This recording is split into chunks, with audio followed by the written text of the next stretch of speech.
Alright, fine. Fine, I'm 60 seconds late.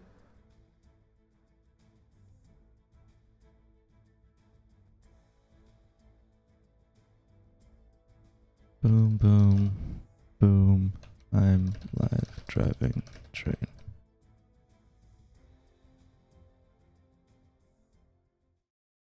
Boom.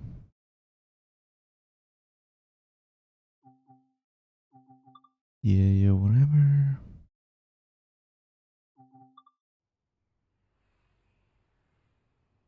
Streamer online. Boom, boom. Invoice. Boom, boom. Twitter.com. I'm live. Alright. I did it.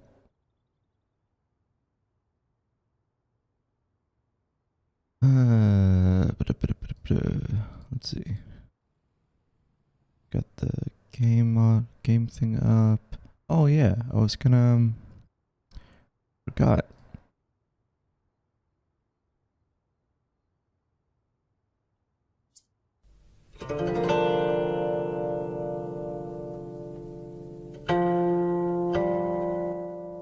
I got some relaxing copyright-free music to play.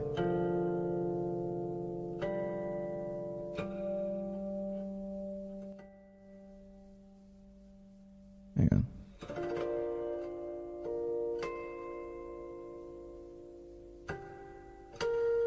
Is that volume okay? Is that volume okay?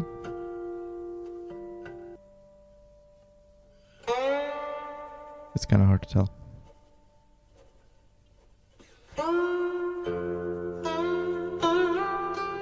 Alright, whatever. That's fine. iPhone eroni.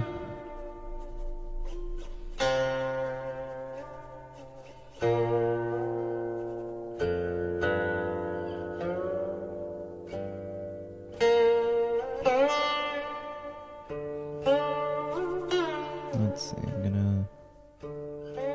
put this window.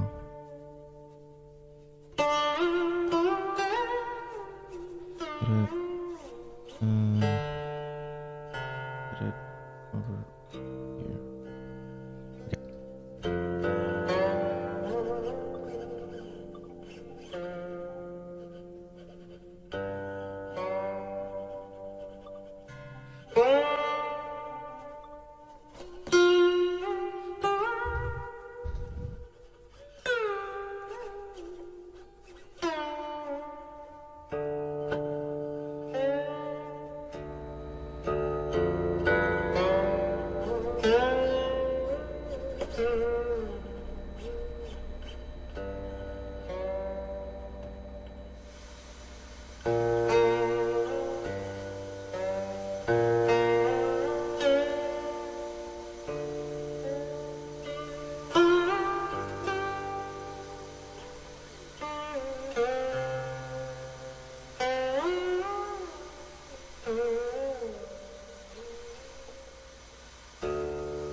Okay. And we should be... Oh, wait. Oh my god. Sorry everyone. Sorry. I didn't... I guess I thought we were at the depot. I didn't realize we were already at a station. Sorry. Sorry. Sorry. Sorry. I was just about to fucking drive off. Sorry about that. Well.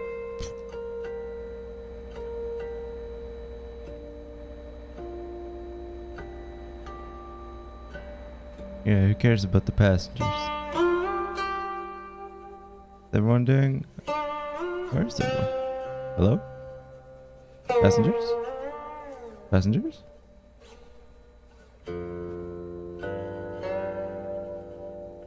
Oh.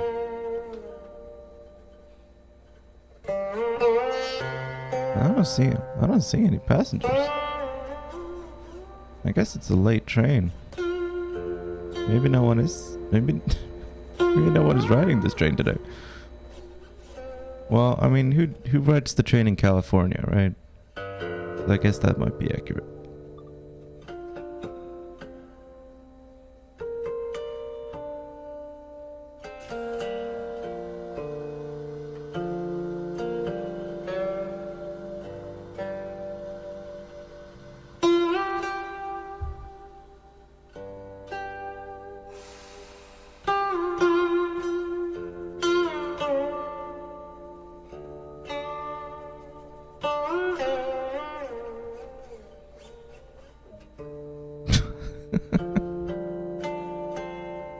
What do you mean? Streamer thinks he's a train driver, breaks into abandoned train. I am a train driver. How dare you?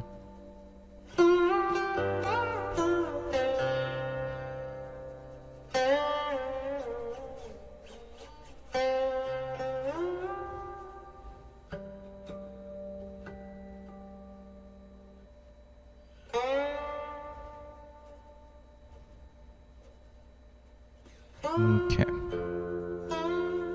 5.5 kilometers.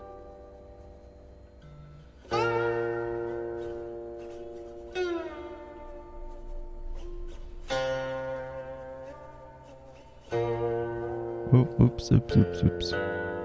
Not 5.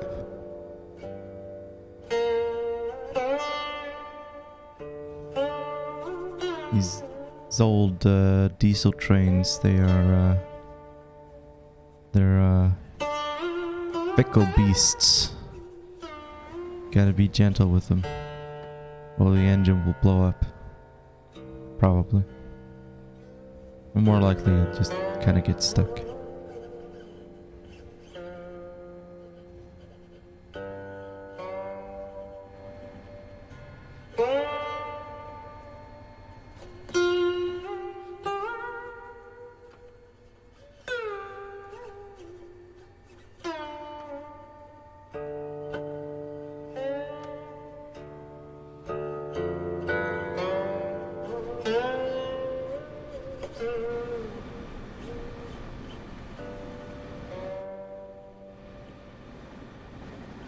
Cal train.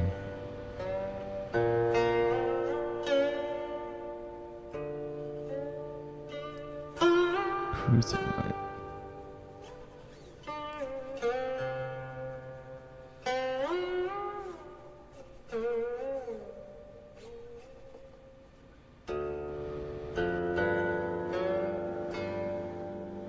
I don't even see the rear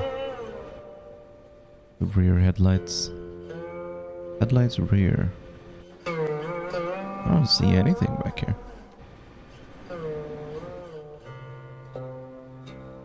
.8 kilometers. 127.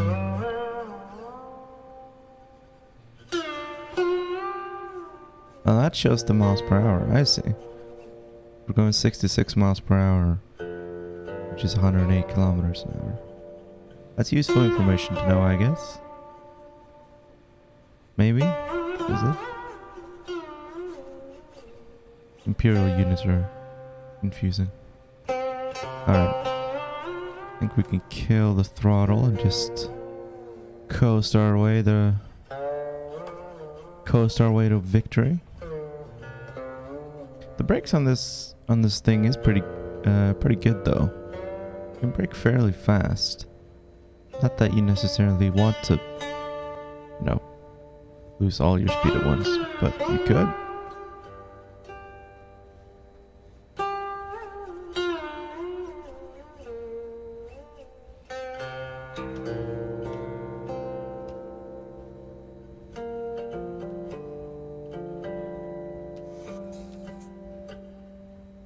I'll apply just a little bit of a brake. BC10. We're just losing a bit of speed. 1.1 kilometers until we're gonna stop. We're going at 90 kilometers an hour, 800 meters.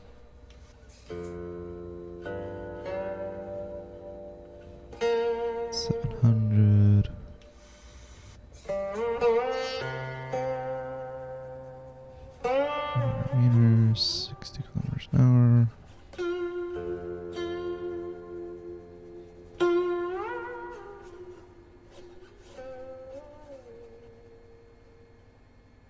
Okay, we're just stopping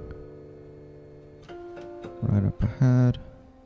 We can release the brake from here and cruise at around 25 kilometers an hour until we get closer to the stop, and then we can apply the full service brake. Shouldn't be a problem. Look at all these passengers just waiting to get on my lovely train. Look at all these people.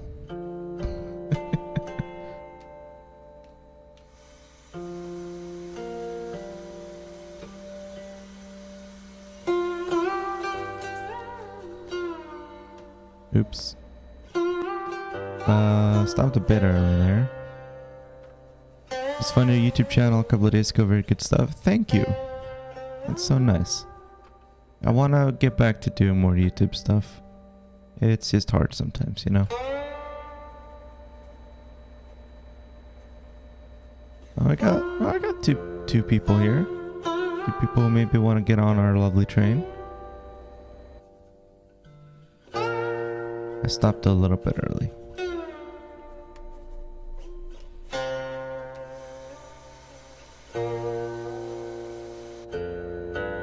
There we go. That's a good stop. I actually don't know where the physical door opening buttons are on this train. I'm using the quick command thing, boy, but there's gotta be like an actual button for it, right? Got bells, got sand, alerter, horn. I always did freight.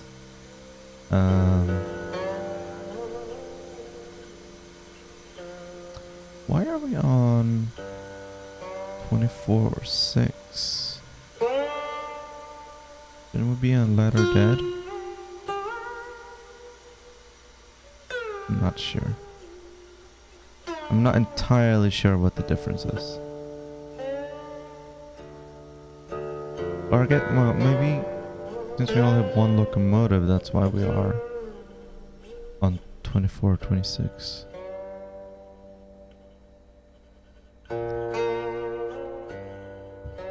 There's no way out in real life. Once the conductor steps in, they can never leave. That's true. I was talking about the button for opening the... Hang on, this music is pretty... I was talking about the buttons for opening the passenger doors. Like I'm just using the in the game controller thing, but like there's got to be like an actual like physical button somewhere for opening the doors. You know? I like pressing the actual buttons instead of doing like all the keyboard shortcuts and stuff. Anyway, did anyone actually get on? Who knows? Doesn't matter. Hi, Raul.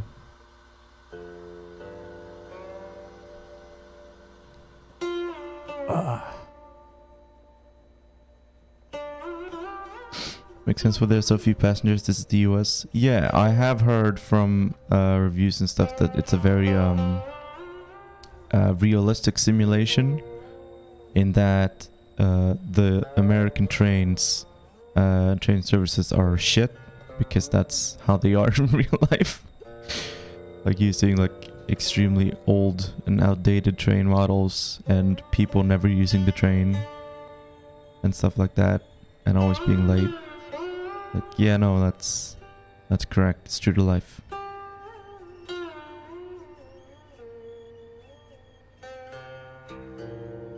think we can increase the in-game volume a little bit at least.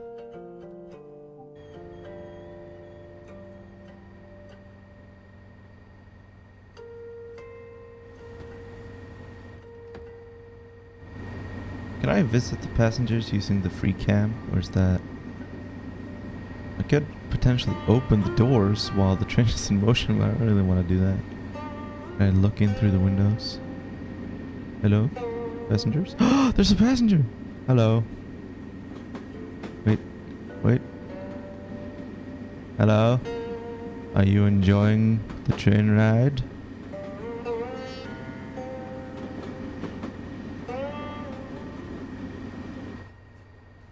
Did you watch the Charlie Kirk and Vosh debate? No. No, I'm not really a big fan of debates. Watching them or being in them. And I don't really know anything about Charlie Kirk or Vosh. So I didn't really have any incentive to watch it. I heard people talking about it though. But I honestly don't really care.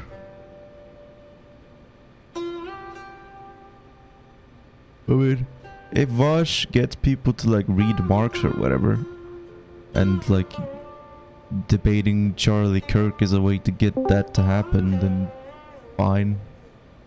That's cool. Oh, hello. Hi, Grom. Did you watch the Charlie Kirk and Vosh debate? Oh yeah, I was all over that shit. You were tweeting about it all night? Yeah. No, I'm not a big debate. I don't like debates. That's what I said. Hang on, I'll put Funny Man on screen. Funny Man. Give his hat. Put on his hat. There you go. No, like I don't really know anything about Vosh. I just know people talk about him, and some people think he's cool, and some people really don't like him. He's it's a lot of problematic takes, but in general, he's not really a socialist, right? He's like a sock dem. Okay. So he's American. Yeah. That's fine. I saw he was like the debate was about critical race theory, but he's like both he and Charlie Kirk are white. Yeah. And Vaj himself doesn't really believe in critical race theory. Yeah. But he's still debating it. Yeah. Yeah, like a libertarian socialist, like that. He's a sock dem, right? Like those definitions, anything just to call themselves socialists, but like they're not socialists. They're just social democrats. That's what they are. That's why I'm a democratic socialist. Oh, I'm a libertarian socialist. It's like, no, you are a capitalist who wants free healthcare. That's what you are. Yeah, but I've been told my entire life that if I want free healthcare, that's communism. So I gotta be, Yeah. Probably, that's probably what communism is. But that's kind of how it's become in America, right? Like, you have Bernie calling themselves a socialist, AUC calling themselves a socialist, but essentially they are, social democrat. No, they're not.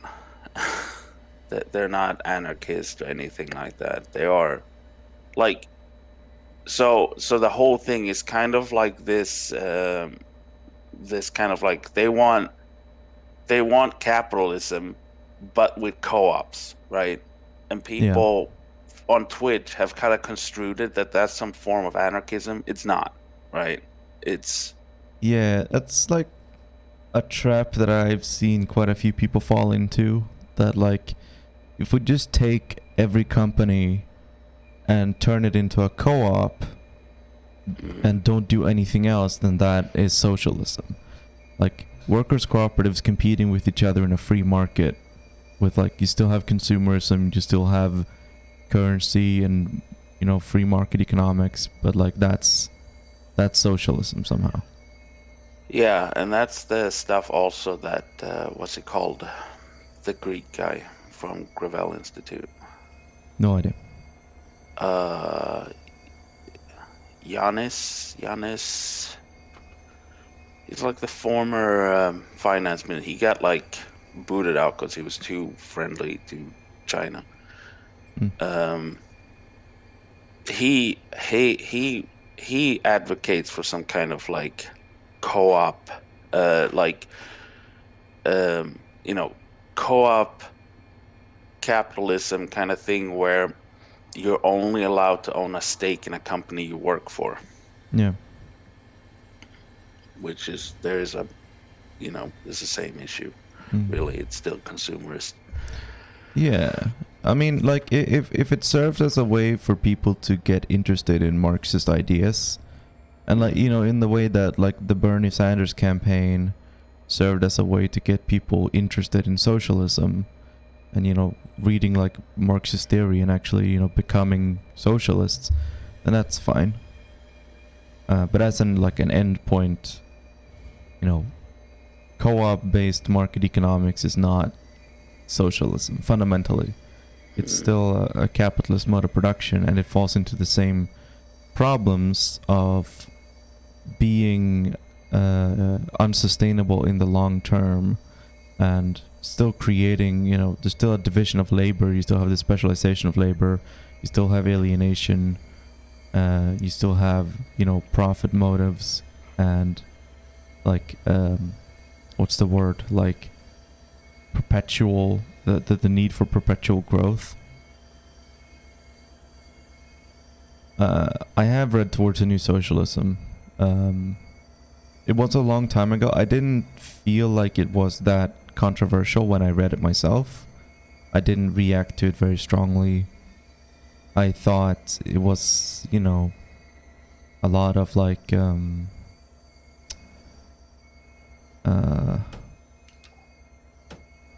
not sure, like trying to modernize old socialist ideas about, talking about like computers and that kind of stuff. But I don't know, if I reread it now, I might be more critical to it. Yeah, as far as I know, like especially socialism in America, like land back is a big part of socialism in America, right? Socialism anywhere, really, right? Yeah. And that's something I think Vosh doesn't believe in. So, Yeah. like, and as like we talked about like before as well, right? Like the job of people in the imperial core is to get rid of imperialism, right? Like,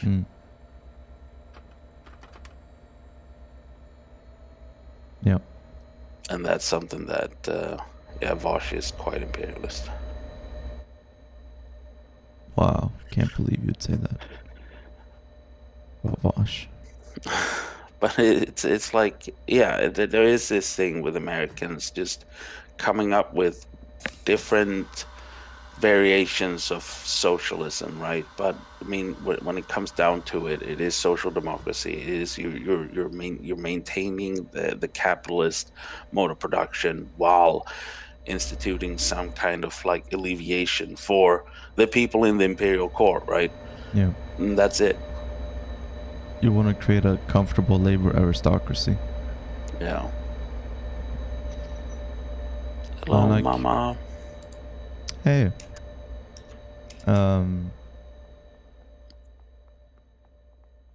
What? Oh, that was. It reminded me of something. I can't put my finger on.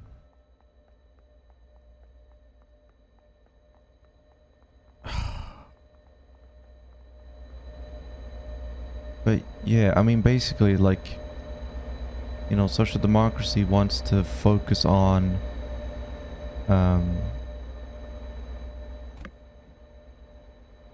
the national conditions of the national proletariat, uh, and doesn't take into account the oppression of the international proletariat by the imperial core. And like, I've often seen like the mistake of trying to compare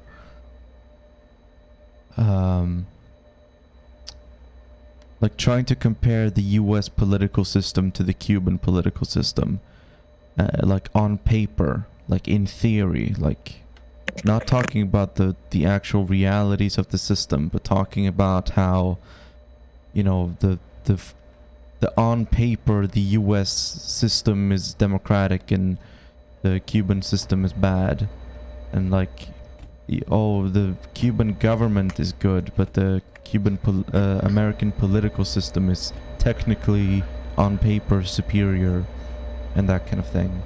Like, you know, it's this like idealism, right, where you're talking from a perspective of like you're talking from the perspective of the idea world. You're talking about not the actual material reality that you live in, but talking about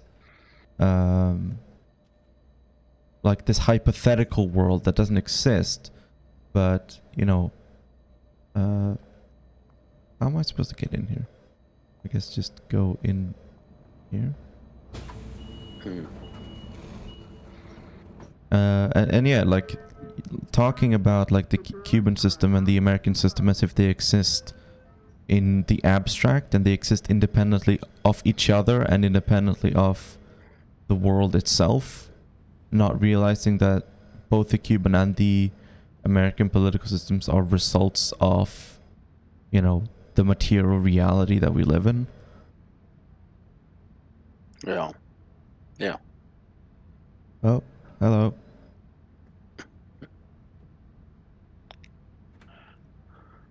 Like Uh-huh.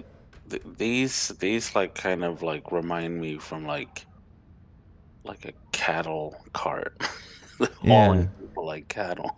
No, this is like unironically this specific I don't know about the locomotive. The locomotive might be American. I think it is actually. Like it's a freight car. But the passenger carts are like old Japanese carts from like the 70s or whenever, that Japan, you know, got rid of because they modernized their, you know, their rail network, and so America just uses them now. Yeah.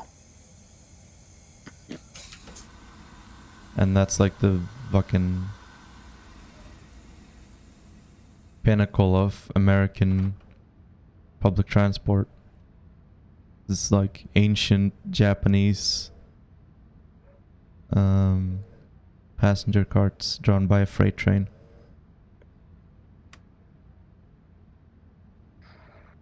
The official ideology of the left party. I mean, they are again, right? They are probably as left you can get as like social democrats, right? I mean, they have kind of erased like any of their like like Marxist or like, well, not Marxist but like socialist kind of like thing from there. I mean, yeah, I would still say they're social democrats, right? Like Mm, their youth parties still say that there is still that they're communists, right? But yeah. and I mean, just because you don't care about nations or states and stuff like that, that doesn't really make you an anarchist, right? I mean, even, you know, it's not that Marxist Leninists and stuff like that love the state unless you're Ben, right? Like, but it's like it's kind of like it's a material reality of like, you know, imperialism exists and classes exist. So it's not that, you know, oh shit, we really love having states and so on, right? Yeah.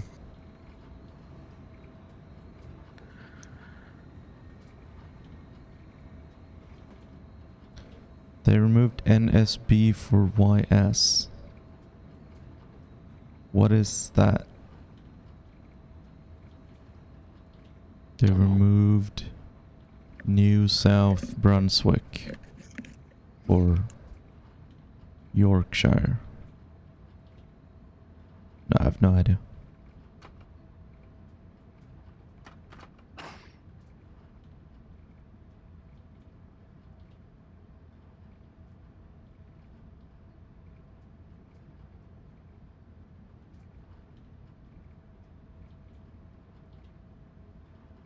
So how are you today, Grom?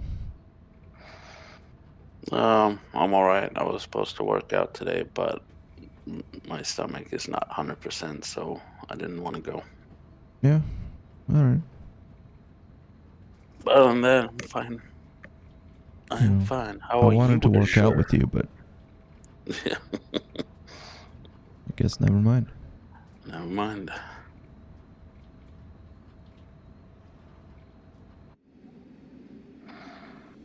I never thought that the back of the train would have a cockpit. Well, I mean, I assume it's still the train in the back that runs it, right? It's connected. Yeah. Yeah, no. It's not a locomotive, it's just a control thing. Norge Stadsbane. Hey?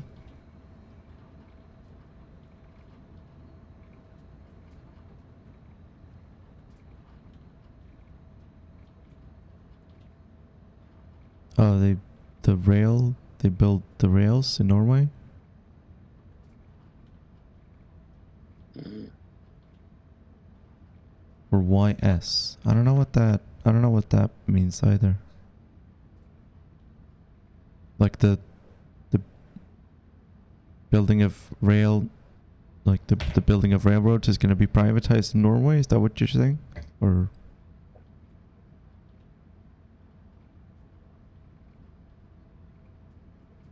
Isn't it already?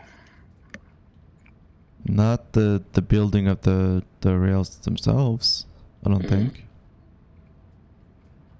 In Sweden, we allow private rail companies to exist and to use the rails that already exist, but we haven't privatized the building of new rails.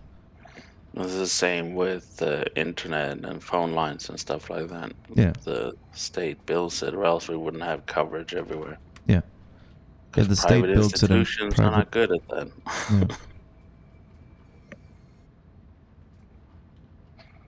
yeah. Isn't it? I think isn't it in like America that the like ISPs, at least they used to, maybe not anymore, but they like an ISP like does the internet infrastructure in like an area and then they have a monopoly on it. Like they put down like fiber optic cables and then like they're the only company that's allowed to use them. And so if you live in a certain area in America, like you only have one choice of Yeah, ISP. you do. Yeah, there are areas where you only have one choice, right? But I don't know. I think that it's just kind of like, which is legal, right? Like just these, oh, don't be here and we won't be there kind of thing between the companies. But I'm not sure. But yeah, the ISP monopolies are pretty bad in America. Like Yeah. you only have um, one choice in many places, Mm.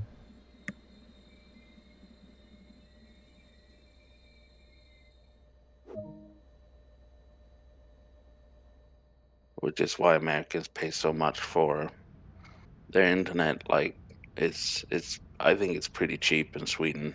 Um, I Yeah. don't pay much and I have decent speeds. Mm. Uh,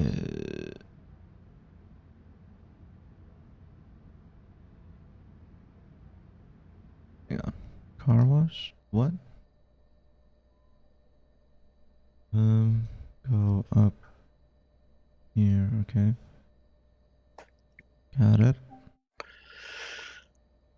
Now we have to reverse. I don't know what the vigilance thing is on.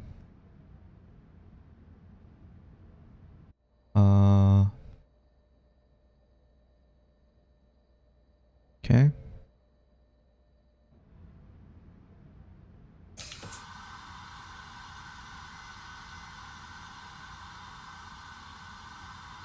It's not No, an it official wouldn't be an agreement. official agreement because that would be illegal, right? Like, Yeah, um, it's just coincidence.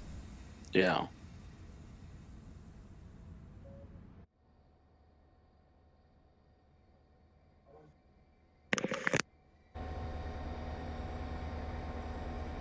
Okay.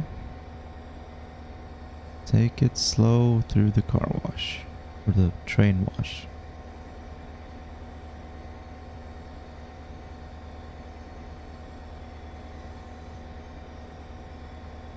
Yeah. Wait, no, we're going the wrong way. What the hell? I changed the track.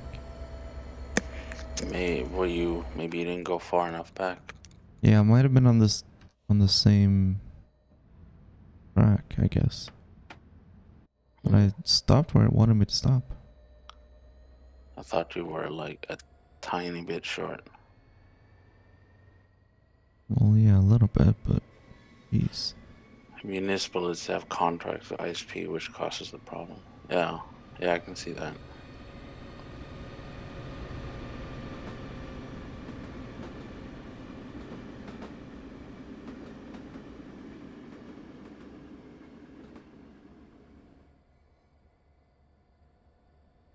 Maybe you weren't allowed to change because that train was going there. No, it did change though.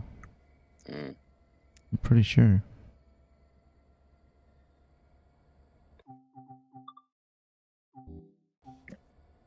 Municipalities have contracts with ISPs. Yeah, that makes sense. Why it would, you know, how that will cause monopolies. Yeah.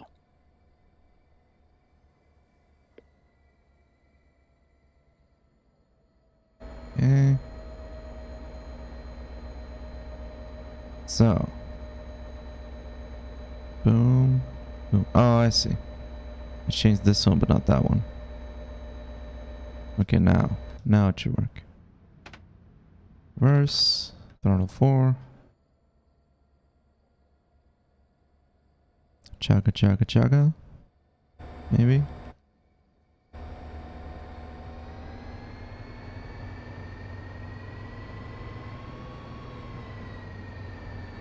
Let's hope.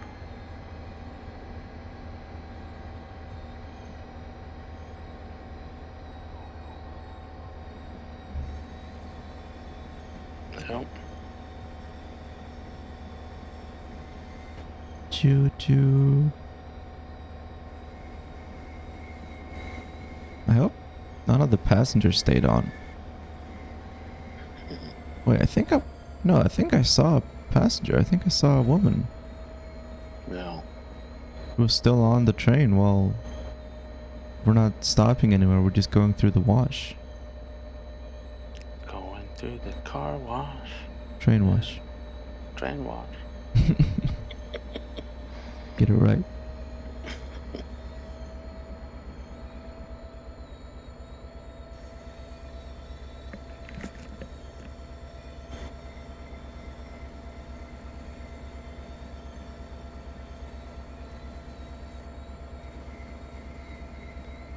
Comcast and Verizon have all the contracts here, so depending on where exactly you live depends on which one is your provider. Yeah. Yeah, but Cuba is worse actually because they only have one ISP. True. That's a complete monopoly. Yeah. And it's owned by the government, so that makes it even worse. Yeah. Because the government is gonna shut it down. Yeah. Is there other countries in that game? Yeah. Plenty of countries. I haven't driven a lot in America, which is why I wanted to try this one. Still no steam train. Design.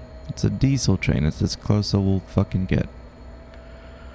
I think the other game had like that iconic, really big steam train. What's it called? The Big Boy, I think it's called, or something like that. What other game? There is another big train simulator, like the train simulator game, right? It's called. Yeah, I mean that one's like really outdated though. Yeah. Like it's been using the same engine and graphics and everything since like whenever the first one came out. They just keep like giving it a new name every year, but it's the same game. Yeah, that's usually how it goes with a lot of simulator games, unfortunately.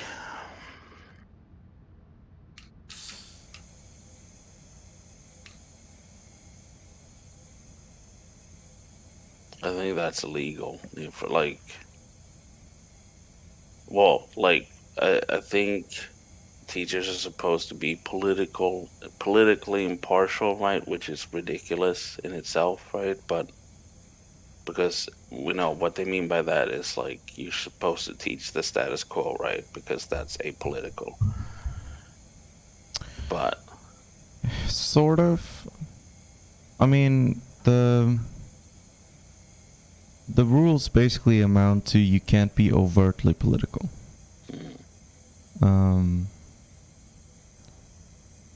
But like,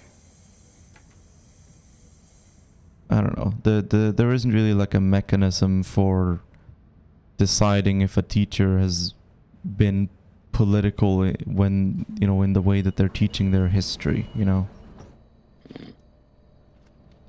Come on. Like, you know, if a teacher is, you know, doing like historical revisionism and teaching something that's clearly wrong, then that will be reported. And you might lose your license for that. But if you're just... Turn in your badging gun right now. Yeah, no, I mean, you'll lose your license. No.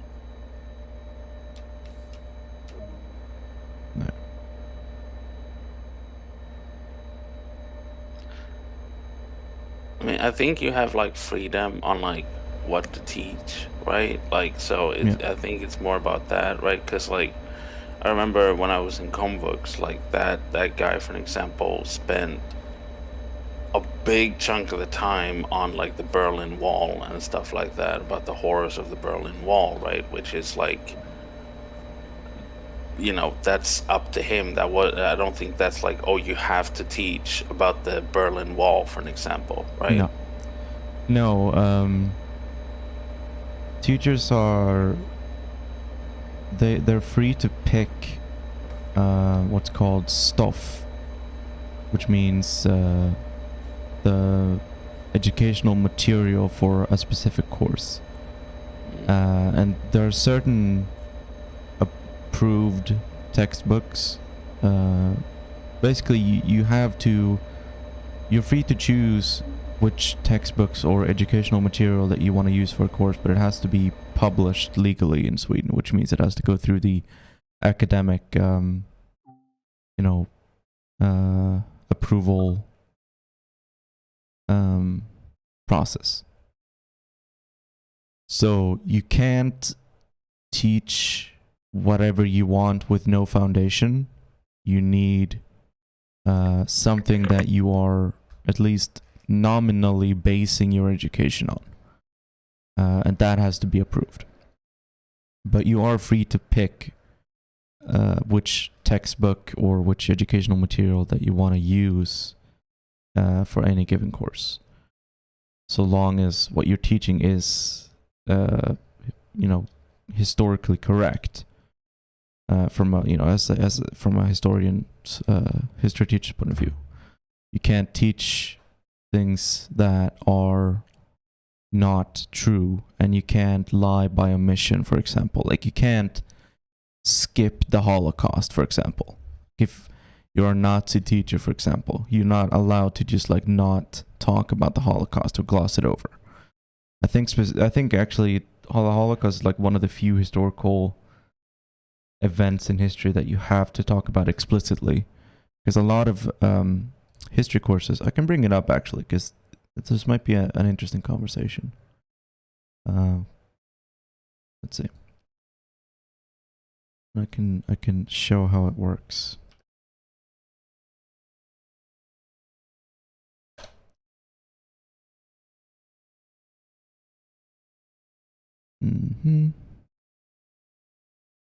Let's see. Scenes. There.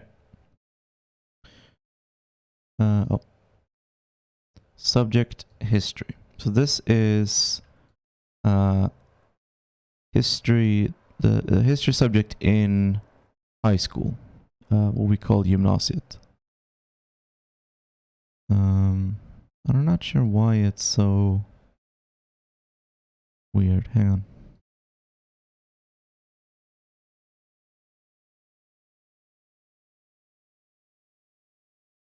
Damn it.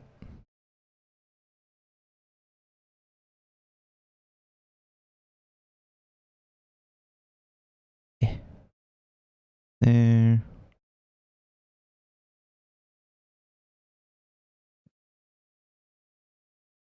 There. Okay.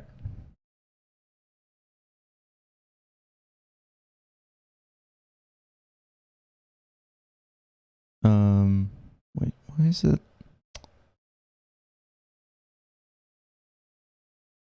Oh, wait, hang on. I see why it is.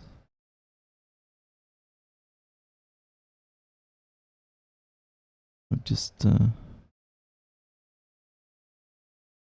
I've cropped it. Okay. Let's crop it the other way.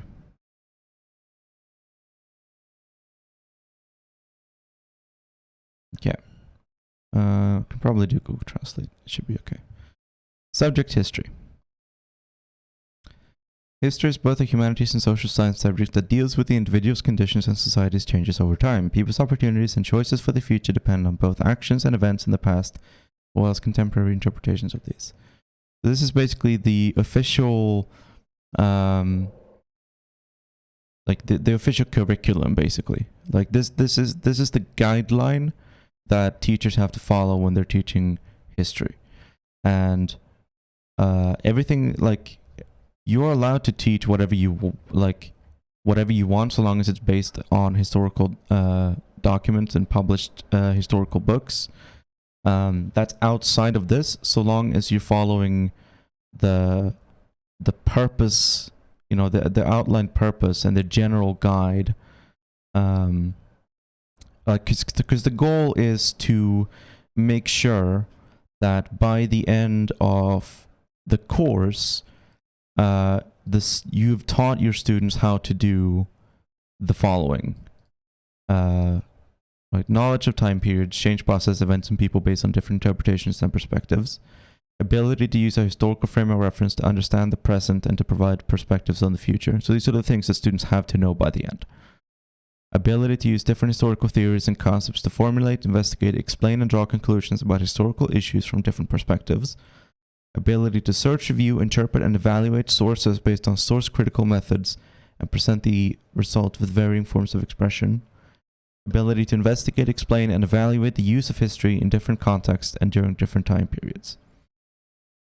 And then you have the different courses. So in high school, you start with History 1.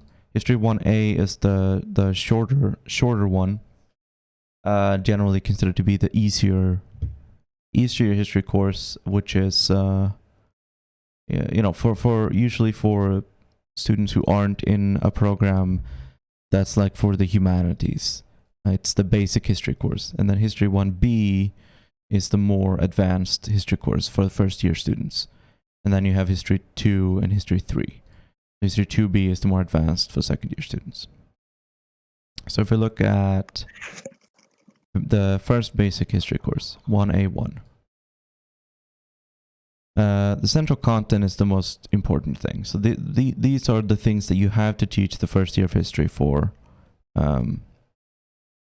if you're teaching the 1A1 course. The European epoch division from a chronological perspective. This is probably mistranslated. It probably just means the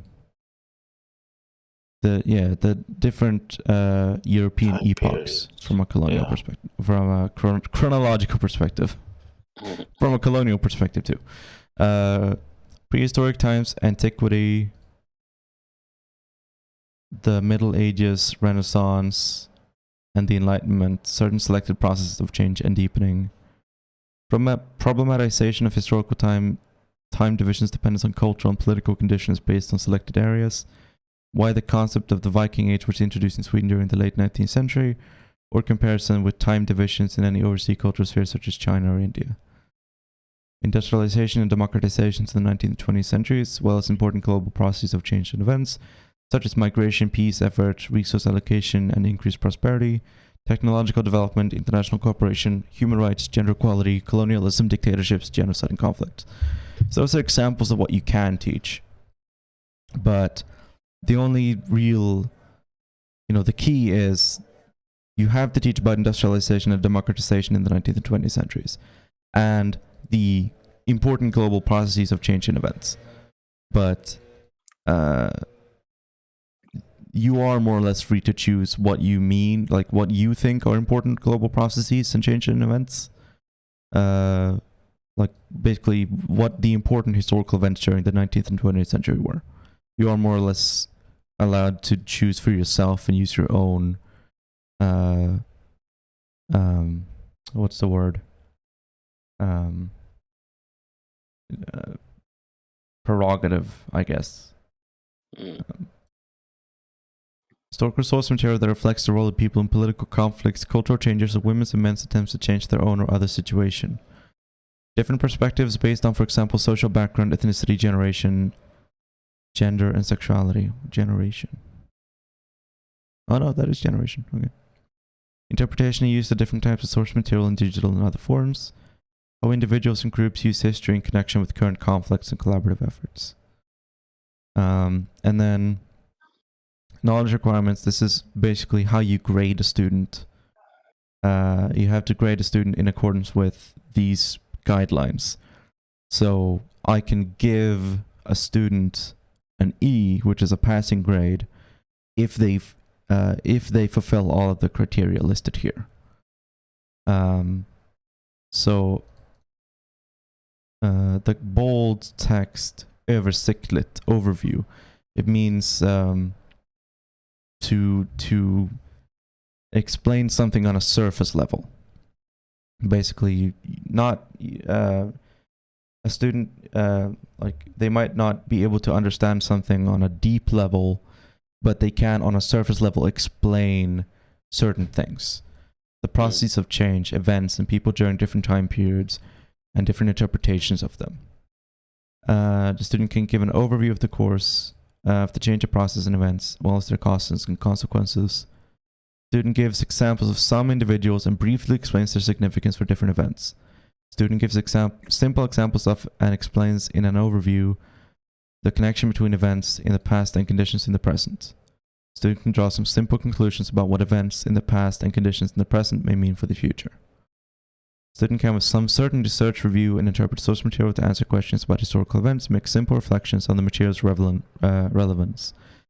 In the evaluation, student starts from some source critical criteration about the usability of the source and significance about the this basically just means that when they use a source, they also explain why they're using it and if it might be problematic in some way or if it might be biased.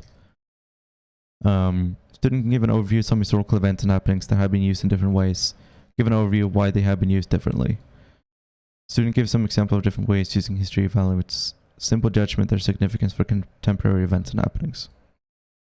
And then all the different grades are basically just grade C is detailed and grade A is detailed and nuanced.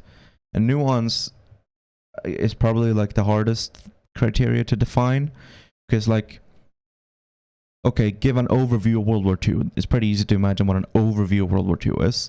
Give a detailed summary of World War II. Okay, I can understand the difference between an overview and a detailed summary of World War II. Now, detailed and nuanced, well, that basically means being able to use different perspectives on a historical event like World War II, and not just give a factual overview, but to demonstrate that you have a nuanced understanding of the topic. For example, being able to problematize, to talk about different interpretations of different events and how, for example, how different perspectives on World War II can have political consequences and lay as the foundation for different political beliefs in political ideologies today. Like, for example, if you can compare the Western view of World War II with the Eastern, like the Soviet perspective on World War II, then that might count as a nuanced account of World War II, for example. But yeah, it's very useful. I'm glad. Well, this is public, right? Like anybody can go read this Yes, as well. yes.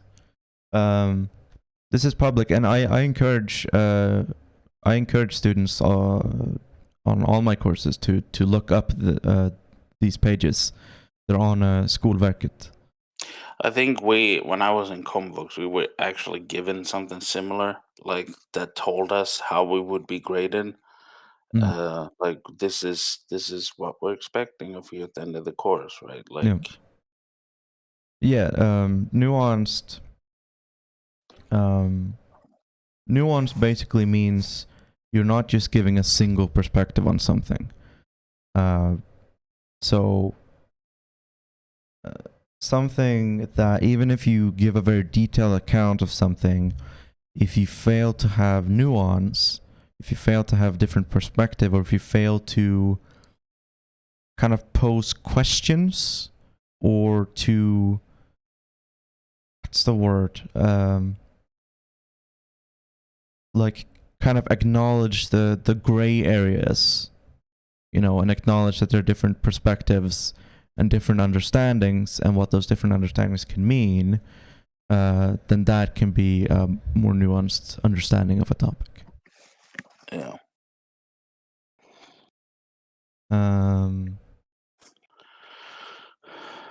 But yeah, most of this is doesn't most of these the courses don't prescribe any specific events. They're pretty vague, and they leave a lot up for teachers themselves to decide what to focus on. But there are a lot of like standardized curriculums as well. Like teachers will use like open source like websites and stuff that publish curriculums for these specific courses, and those curriculums do go into detail, but they're just like a helpful tool that teachers can use if they're too lazy to make their own curriculum. But more or less, you're basically expected to create your own curriculum. Like every teacher is expected to make their own curriculum based on these guidelines. That's more or less how the system is supposed to work. I've joined some local socialist groups, but I feel very frustrated by how long any tangible change, if any, will take. Any advice on how I can be less pissed off about it all the time? Do you mean change within the socialist group or change within the world? I mean, if you're frustrated about change being slow in the world, then welcome to the club. Yeah, no, I'm not sure there's much that can be done about that. Change happens slowly and then all at once. Someone once said. It was Lenin. Oh, well, never mind that then. Lenin, yeah, never mind that. I'm gonna go get some water. All right. Hello, chat. You're all mine now.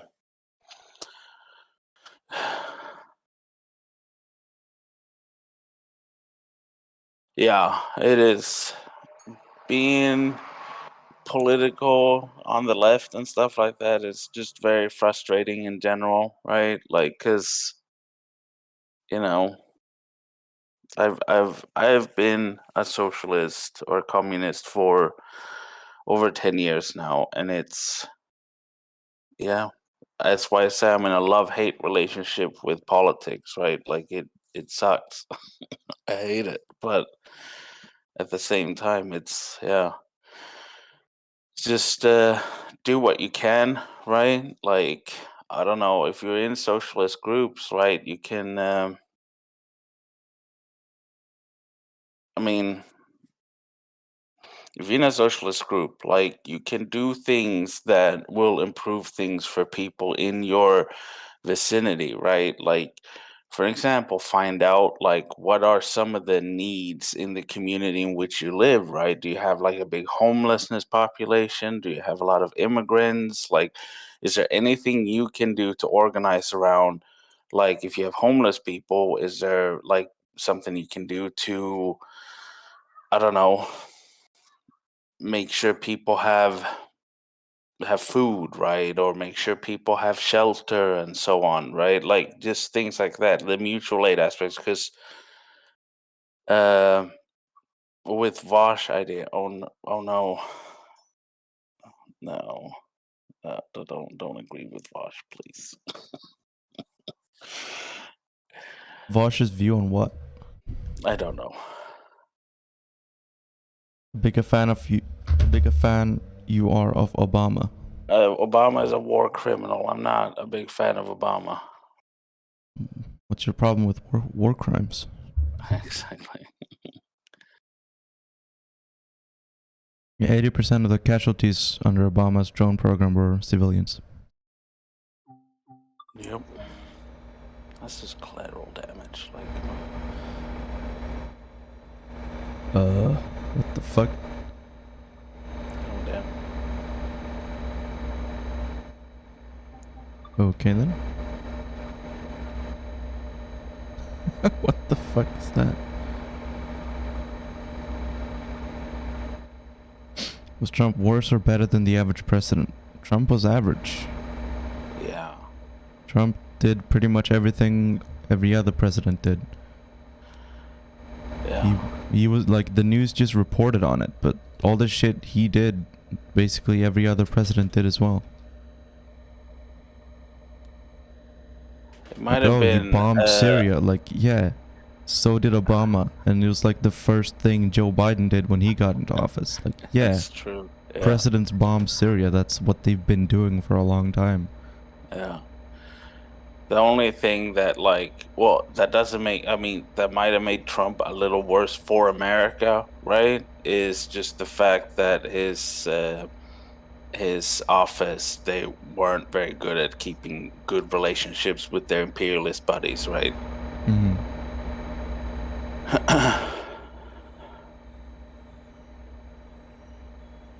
But yeah, no, every single president is a war criminal, right? Like they're all that. I mean, if Bernie Sanders became president tomorrow, he'd be a war criminal, right? Yeah, most likely.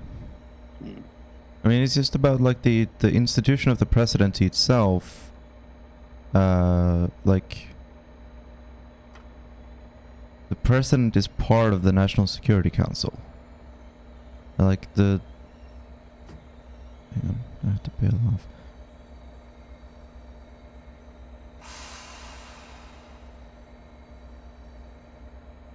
Okay.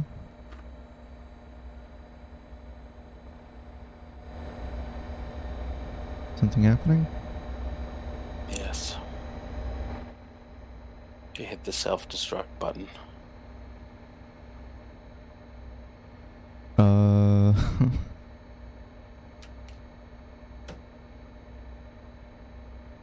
What is going on?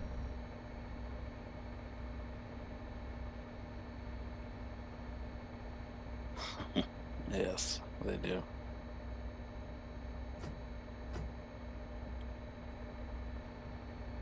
The parking brake on or something?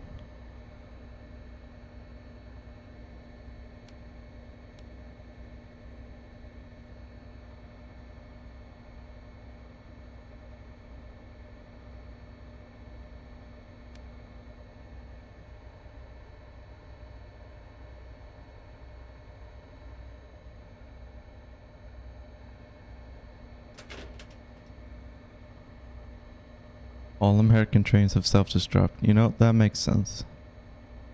That does make sense. America, fuck yeah. I think this scenario might be bugged. I'm just gonna restart it.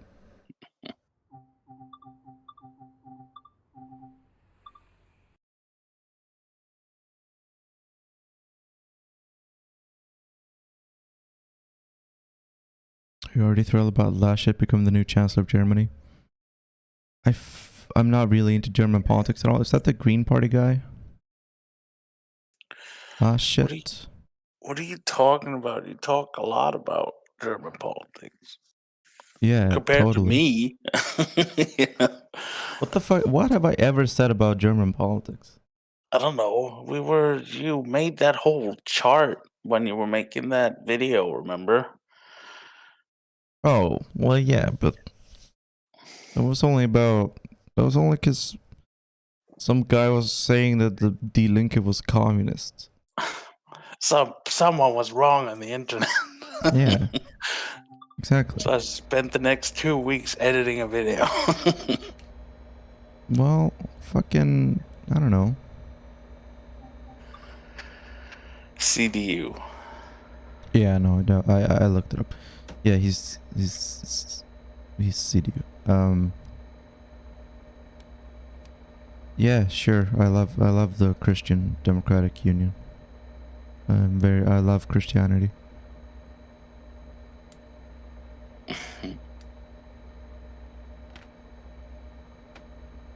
Yeah, no, like I probably know more about like French politics than German politics, honestly. I don't know that much.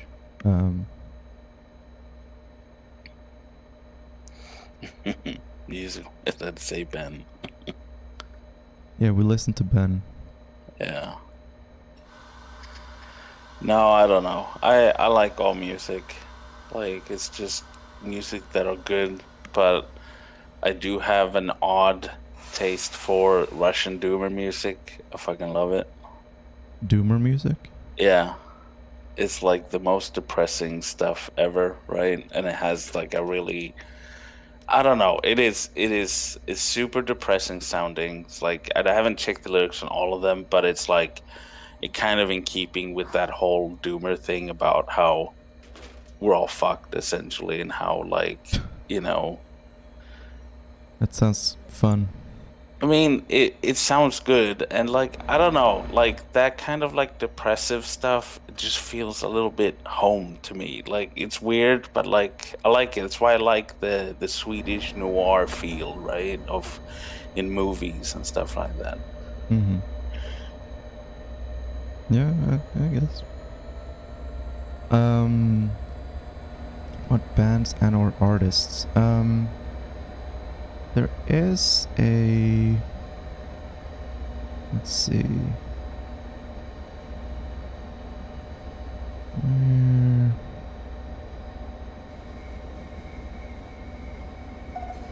Nope. Accidentally. No! Shut up!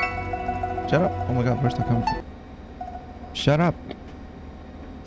Not. I didn't mean to start playing that. Shit. And also, I didn't mean to.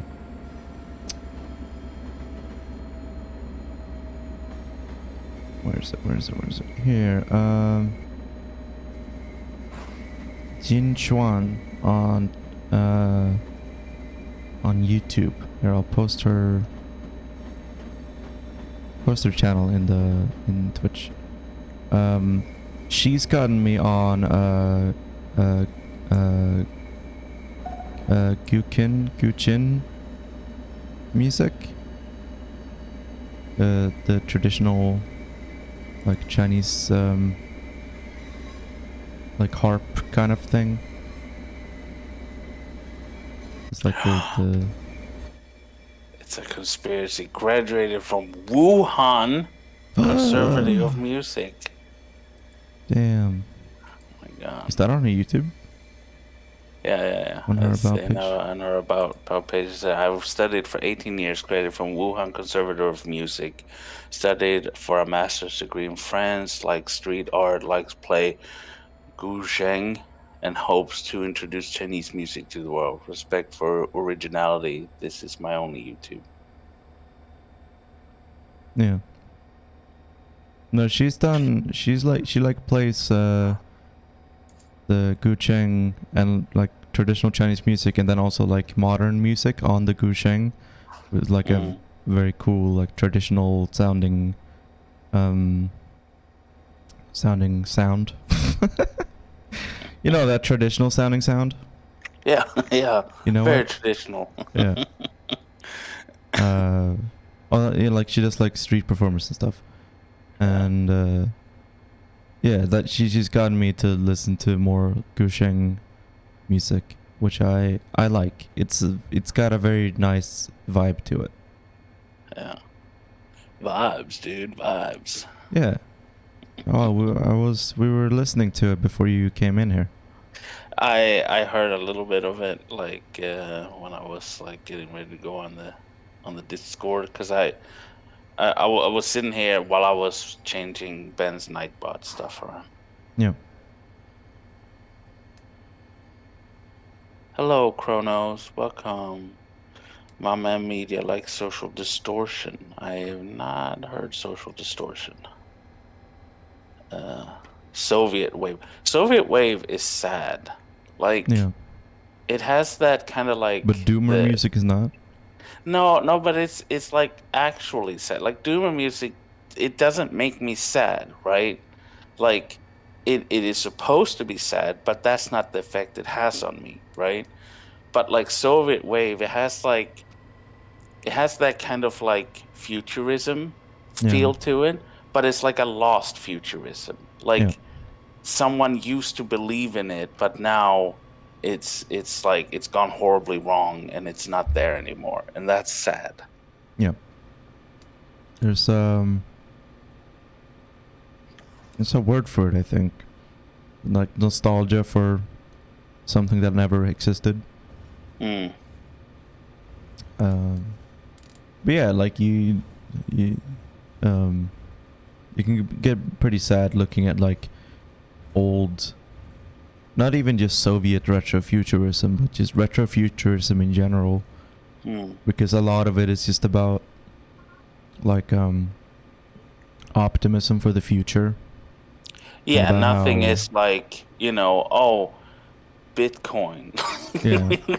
Like, oh, like It's all about like how we're gonna solve the problems of humanity, and we're gonna learn how to work together as a species, and we're gonna put like wars and racism and conflict behind us and look to the stars and do something greater, and you know, and then just none of it ever happened. It's just we got to the moon, and then it's like, well, that's it, I guess. Let's go back to doing wars. Yeah. And then the Vietnam War started. It's like we got to the moon, and then we're like, wow, we're so small, we're so insignificant. It really makes you think. Anyway, these fucking Vietnamese farmers want to become independent, so let's fucking burn their entire country to the ground with napalm and Agent Orange. Yeah, exactly. Like, wow, yeah, you really reflected.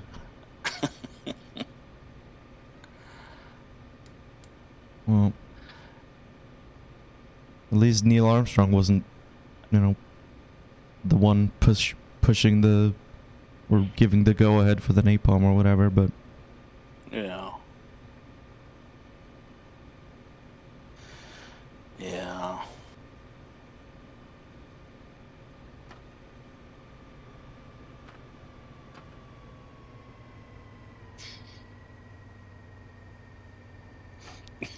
Neil Armstrong was standing on the moon, then put his hand over his eyes, right, and look towards Vietnam. I was like, they're trying to become independent. Quick, let's get back. Oh, that's sad.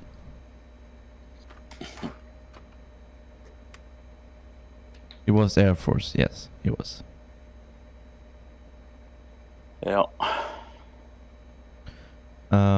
There's a TV show on Apple TV.